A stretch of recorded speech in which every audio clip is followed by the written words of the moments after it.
Norėčiau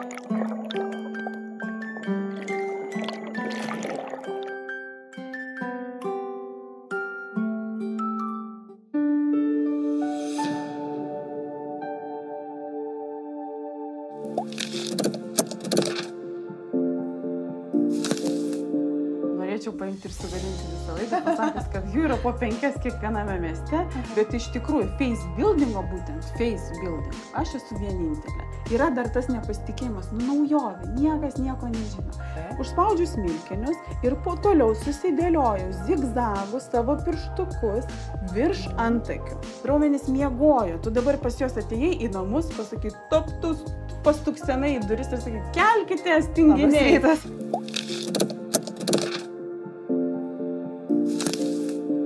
Sveiki! Šiandien mes svečiuojamės pas Viktoriją, vienintelę face buildingo trenerę Lietuvoje. Labas, Viktorija. Labą. Sakyk, ar tu tikrai esi vienintelė face buildingo trenerė Lietuvoje? Norėčiau paimti ir sugadinti visą laidą, pasakęs, kad jų yra po 5 kiekviename mieste, bet iš tikrųjų face buildingo, būtent face building, aš esu vienintelė. Nes tai yra unikali sistema natūraliai mankštinti veidą ir kaklą. Veido joga jau pas mus yra Lietuvoje. Taip. Kitos veido mankštos kažkokios tokios kitokios sistemos yra, bet face buildingas ir tas sertifikatas, kuris liudija, kad aš esu vienintelė instruktorė, tai yra tik tais pas mane. Turbūt, kad kol kas, todėl, kad jau labai daug norinčių yra ir visi klausinėja, Viktorija, kada tu ruoši instruktorius. Manau, kad greitu laiku, bet duokite paauginti raumenis ir duokite moterims sužinoti, kasgi tai yra. Aha, tai labai įdomu. Tai kasgi tai yra? Kas yra tas face buildingas? Tai yra, pasakysiu dabar standartinį tokį sakinį, kur visą laiką jau išmokus mintinai, kad tai yra natūrali veido ir kaklo raumenų mankštinimo sistema. Veide ir kakle mes turime 57 raumenis, kurie svajoja būti pamankštinti. Todėl, kad mes niekada nežinojom, kad iš tikrųjų judinant raumenis, tuos, kurie tinginiai, arba atpalaiduojant tuos, kurie yra darbininkai, mes galime pasiekti puikių rezultatų. Puikus rezultatas tai yra brandos laikrodžio atsukimas truputį atgal ir ta gražesnė, tokia, nežinau, tokia draugiškesnė branda. Tai va, tai yra sistema, kodėl? Todėl, kad jeigu, pavyzdžiui, dabar aš šneku, judinu, tiesiog yra keliamieji raumenys, kurie pakelia mano lūpas. Mes darom tą visą laiką, mes dabar su jumis šnekamės ir atrodo, kad sportuojam. Bet tai yra iš tikrųjų ne taip, todėl kad sistema tai yra atitinkamas pratimų skaičius, atitinkamas krūvis raumenim. Nes dabar šnekant, va šitie zigomatikus raumenys, jie negauna jokios apkrovos. O mes turim jam duoti treniruoklį ir turim jam duoti teisingą užspaudimą. Tai va. Taip, kad tai yra tas sportas, kuris nereikalauja jokių sporto salių. Jums nereikia jokių sporto aprangų, jums nereikia, nežinau, stresuoti, įsivaizduoti, kaip jūs atrodote ar dar kažką. Viską darote jūs pas save namuose, viską darote su vidinė šypsena, tai yra pagrindinė sąlyga, todėl kad suveiktų puikiausiai, kad jūs iš tikrųjų patiktumėte savo veidrodį, turite teisingai nusiteikti. Antras dalykas, kad tai kainuoja tik tai jūsų laiką ir meilę savo, kurį jūs investuojate. Ir reikalingas dar vienas svarbus dalykas, tai jūsų švarios rankos, nes jos atlieka 2 funkcijas. Treniruoklis yra ranka, kuris duoda apkrovos raumeniui ir tai irgi yra toksai užspaudėjęs tų raukšlyčių, kurios jau yra. Nes mes nenorim, kad mankštos metu esamos raukšlytės gilėtų, ypatingai mimikos raukšlės. Tai va, mes turime tas vietas užspausti tam, kad nepadarytume daugiau žalos negu naudos. Šitą viską pasakoju, aš šitą viską pasakoju face buildingas, bet kur visi stebuklai ir yra. Tam, kad tu suprastum, kad tai veikia, turėtum truputėlį investuoti savo laiko. Turėtum pasidaryti nuotrauką iki, po. Taip, todėl, kad tai būna vienas būdas. Kai pasako, kad tu gal įsimylėjai, nes tu atjaunėjai, irgi tai būna. Ir labai dažnas tokios istorijos, kad mano kolegos sako, kad aš taip gražiai atrodau, bet jie nežino, kad aš sportuoju veido ir ką taip. Būna ir tokia istorija. Būna ir kita istorija, kai iš tikrųjų, kaip aš rekomenduoju, tikėkite ir pasitikėkite savimi, padarykite selfie. Ačiū Dievui, kiekvienas mes turim tą telefoną, kuris moka nufotografuoti. Taip, visais rakursais, kai kur tik tai neikit iki priklausomybių, kad jūs kiekvieną dieną po 10 kartų, ar dingo raukšlė. Ne, raukšlė atsiranda ne per vieną naktį, sutinka. Taip.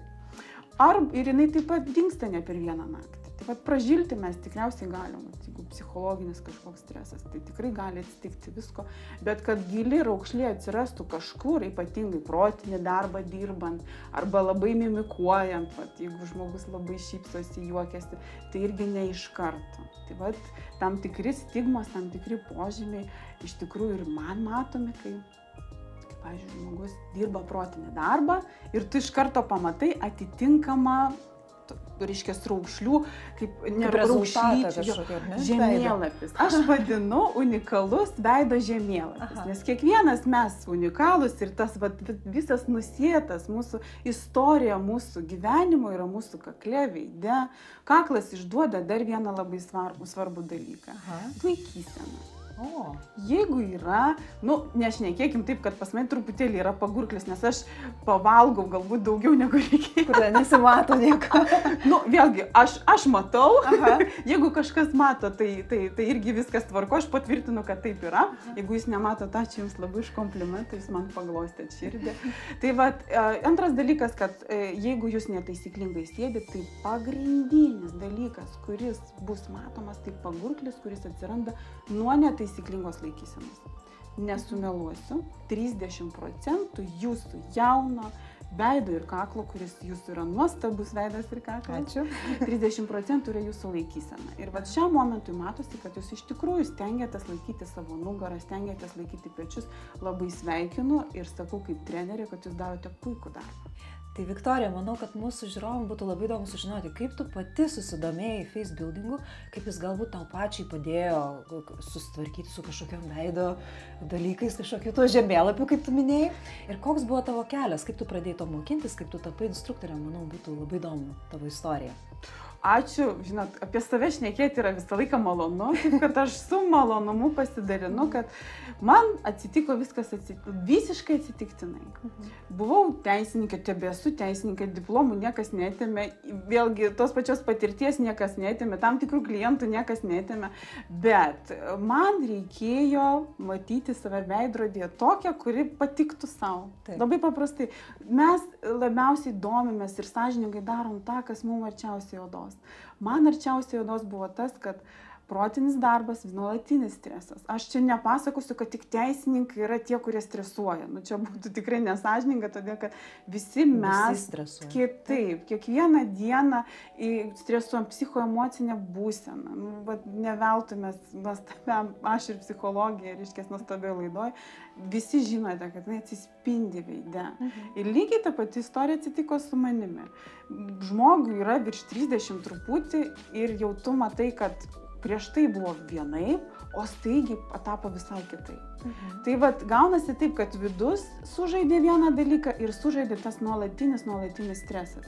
Iš tikrųjų, veidas pradėjo senti. Aš labai gražiai vadinu tą dalyką branda, bet iš esmės mes visi senstam. Taip, tai normalu, gamta eina link, reiškia, nuo savo pakilimo link jau to, kad jinai viskas vysta ir tas veidas irgi vysta, bet mes norime pristabdyti.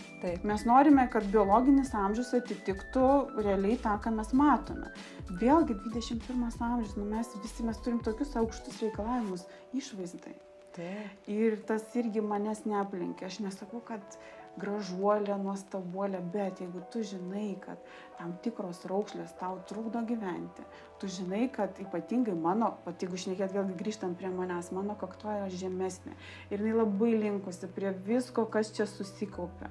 Protinis darbas plius. Ypač labai kaktai padeda. Jo, mes viską norim labai išreikšti savo arba pasitenkinimą, arba nepasitenkinimą įvairiausiom mimikom.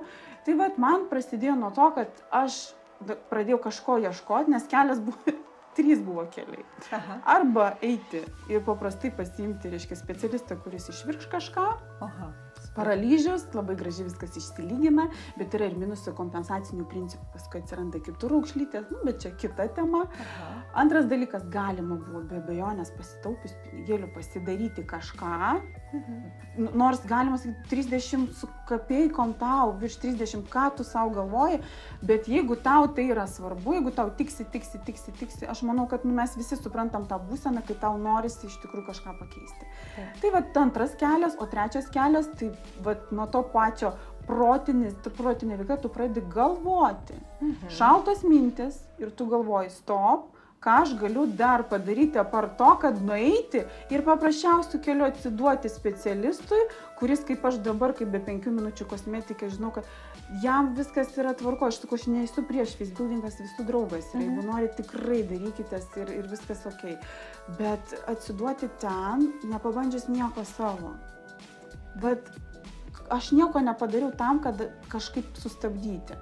Nu ir vat pradėjau ieškoti internete kelis kartus, ratais, kvadratais, ėjau prie to facebuildingo, to kad nauja, nėra nieko, Lietuvoje niekas neparodo. Tu pasižiūri kažkokius video, atrodo, kad tarsi supranti, pradedi prisidėti prie savęs rankas ir galvoju, man nieks nekyla, man nieks nevažiuoja, ten yra tie raumenys, jo, ar jie iš vis ten yra, o gal tai yra apgaulė, o gal tai vėl marketingas. Nu ir viskas, ir aš labai paprastai pagalvojau, nu, man reikia sužinoti iki galo. Ar tai tikrai marketingas ir vienintelis kelias buvo toksai, kad aš noriu tapti trenerė, kuri nori suprasti iš esmės, kasgi ten, kaipgi ten reikia daryti. Lietuvoje nieko nėra, teko važiuoti į užsienį, pasižiūrėti, pačiupinėti, pabendrauti, suprasti, kad iš tikrųjų sistema -10 suveikia, nes mano instruktorė 44 metų, jinai atrodo kaip 34. Priedo jinai masažuotoja, jinai dar papildomai, reiškia, ir savimasažais užsiema. Ir tai yra perfekt, ir tai yra puiku pirmin. Vėlgi paskui tas dalykas, kai tu jau susinvestuoji laiką, tu susinvestuoji ir pinigus. Ir paskui pagalvoji, jeigu teisininkų yra daug, o facebuilderių ne viena. O kodėl nepabandžius? Būtent. Vėlgi sakau, gavosi viskas irgi natūraliai, paskatino mano draugę, pasakydama, kad aš pradėjau pasakoti ir taip pat kaip dabar ir tau. Jo, čia veikia, čia faina, čia iš tikrųjų. Ir jis sako, žinai, sako, jeigu tu pasakotum, aš sako, tikrai daryčiau ir bandyčiau. Yra idėja, kuri tau limpa patinka, viskas imam ir darom. Tai va, aš nebijau bandyti daryti. Dabar bandau, darau, veikia. Dar labiau diškės, nebijau važiuoti po Lietuvą, nebijau žmonėm akis žiūrėti, džiaugiuosi.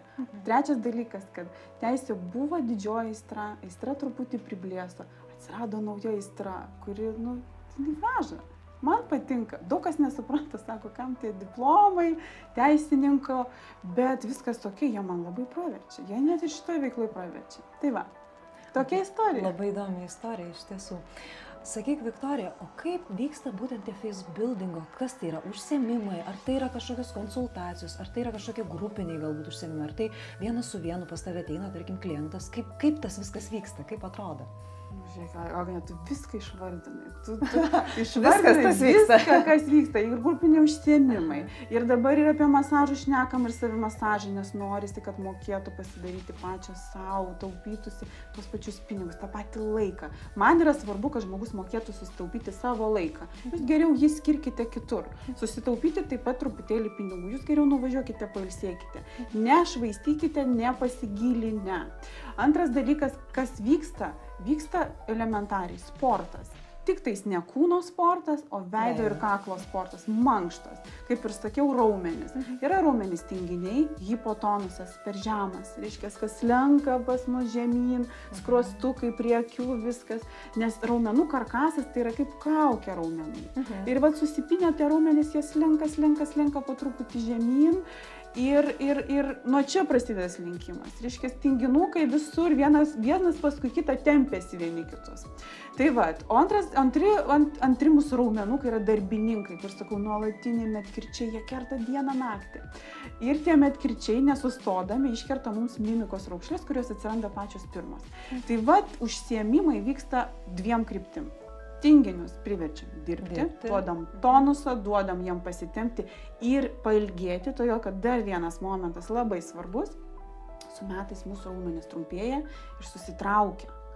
Ir tas raumuo, būdamas ilgas, patampa labai trumpas. Oda nespėja su juo susitraukti ir jinai pasiskirsto sutrumpėjusiame raumenyje. Taip atsiranda senėjimo raukšlės. Mimika tai yra spazmas raumens. Raumuo susispazmuoja, jisai turi centrinę tokią dalį, pačią įsitempusi kaip styga. Ir mes ten norim nueiti ir pasakyti, stop, pamiegok, atsipalaiduok, ne viskas taip blogai, viskas gerai. Bet mūsų toks ir darbas, žodžiu, bendrauti su savimi, su savo veidu ir žinoti, kur reikia paskubinti, pasakyti, dirbam, neslenkam, nevažiuojam, neatsiranda buldogiukai, neatsiranda stogiukai. Tai va ten mes duodam darbo, o kitur mes bandom truputėlį duoti darbo ir paraminti. Tai va. Tokie jūsų užsiėmimai. Tokie užsiėmimai, tokie paprastai, logiškai paaiškinami stebuklai. Užsiėmimai grupiniai, nedidelės grupės, po 10 žmonių, kad kiekvienas gautų asmeninį dėmesį. Konsultuoja žmonės, vėlgi tas nepasitikėjimas. Aš taip suprantu kiekvieną, kuri nori ateiti konsultacijos, to kad o kaip iš tikrųjų padaryti teisingai. Yra dar tas nepasitikėjimas, naujovė, niekas nieko nežino. Tai va, visais frontais, viskas vyksta, labai patinka live transliacijos, labai patinka bendrauti ir video kažkokie dalykai, nes norisi skleisti žinią, norisi pasakyti vieną dalyką. Ne tik moterims, bet ir vyrams. Mes turim tą pačią struktūrą. Kad jūs imkite, pabandykite, perženkite savo skepsį. Žinau, apie ką šneku, todėl kad lygiai tas pats žmogus, kuris netikė 3 kartus ėjo prie facebuildingo ir 2 kartus, reiškia, iš 3 kartų sakė, kaip nors. Yra kremai, kurie sako, per 2 savaitės tau dings visos raukšlės ir visa kita. Ne visai taip, tikrai ne visai taip. Nes raukšlė tai yra pasiekmė to, kas vyksta giliau, pamušalo. Bet jeigu mes įsivaizduotume, kad mūsų veidas yra kaip švarkas, tai jeigu pamušalas susitraukia, tai ir švarkas irgi susitraukia. Visiškai jis toksai raukšlėtas būna. Tai vis paprasti stebuklai. Tikrai paprasti stebuklai, iš tikrųjų būtų labai įdomu pažiūrėti, kaip visa tai vyksta. Galbūt, Viktorija, tu galėtum parodyti kažkokių paprastų pratimų, kaip mums mankštinti veidą, kurios moterys arba ir vyrai, netgi kaip tu paminėjai, manau, kad ir jiem bus labai aktualu, galėtų tiesiog padaryti, žiūrint mūsų laidą ir praktikuoti toliau namuose. Žinokit, puiku, ne tik teorija, ne tik bla bla bla, bet ir nauda. Taip, kad pagrindiniai pratimai būtų tokie baziniai. Aš juos vadinu must have. Tai 3. Kaip ir minėjau, prisimeni veidas, slenka visas. Nuo kaktos, skruostai. Tai jeigu mes darytume pratimus kaktai, skruostams ir kaklui, mes padarytume tą bazę, kuri jau padaro neblogą indėlį į mūsų veido struktūrą jaunėjimą. Tai pabandom padaryti kaktą, skruostus ir kaklą. Gerai, aš darysiu kartu. Mums reikalingas. Prisimeni. Geras nusiteikimas, vidinė šypsena, taisyklinga laikysena, nugara, tiesi.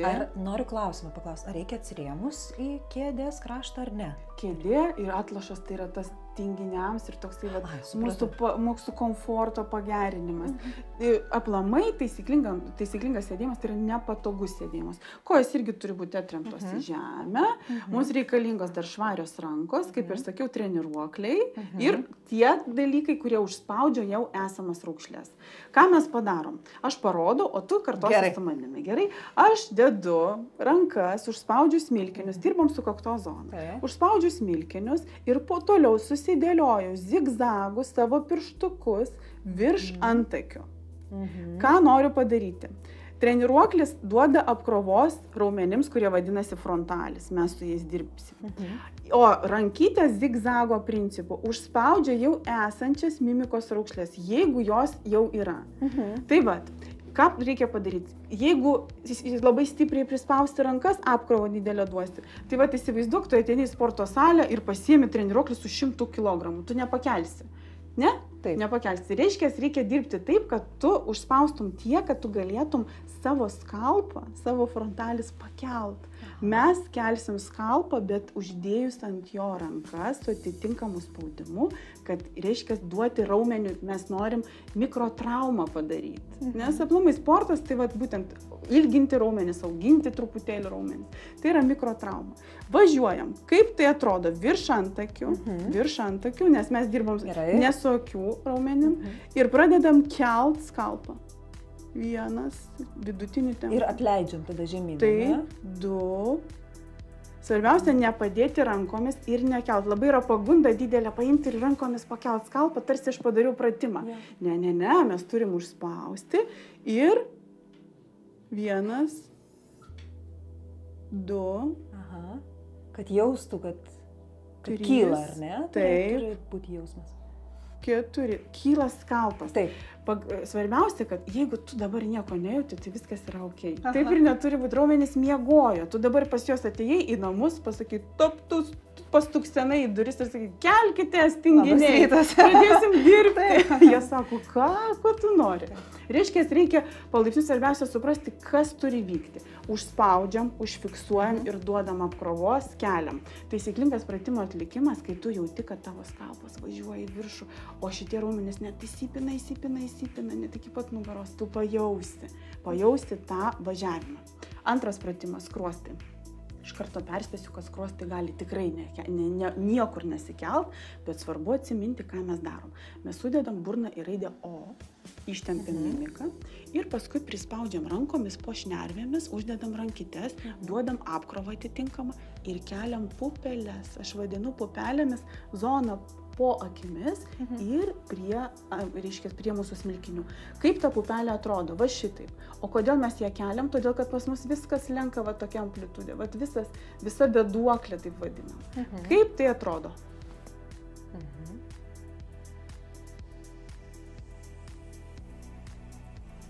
Padėk savo. Visiškai teisingai. Reikia padėti savo akimis. Labai stengiuosi. Va šitaip uždedam po šnervėm, todėl, kad mes norim kvėpuoti, mes nenorim, kad uždūstum pratimų atlikimo. Žinoma, tikrai. Va šitaip. Ir dar kartą keliam. O kaip reikia, kad akis taip Ir paskutinis yra pratimas kaklui. Labai lėtai užverčiame galvą. Sudedame burną į raidę O. Ir uždarom. Ir užčiaupiam. Puiku. Sakyk, Viktorija, kiek kartų reikia kartoti šitus pratimus, kiek juos reikia daryti, kad kažkokiu rezultatu pasiekti? Rezultatams reikia 50 kartų, bet palaipsniui. Pirmą savaitę tik 5 kartai. Nepertempkim raumenų. Iš vis 5 kartai per visą savaitę? Pabandykite, patiks. Super, labai gerai. O sakyk, dar toks trumpas klausimas. Nuo kokio amžiaus iki kokio pas tave gali ateiti moteris arba vyrai, ar ne, kreiptis į tavo facebuildingo treniruotės, jeigu taip galima pavadinti? 25+ arba tada, kai jūs nepatinkate savo veidrodį. Jeigu tai yra 18, welcome. Labai gerai. Tai ką, labai ačiū tau už interviu, ačiū tau už tokį nuoširdų pokalbį, už tavo istoriją tokią labai gražią, kurią pasidalinai. Ir linkiu mūsų žiūrovams mankštinti ne tik visus kūno raumenis, bet lygiai taip pat prisiminti, kad veidas irgi turi raumenis ir jį verta mankštinti.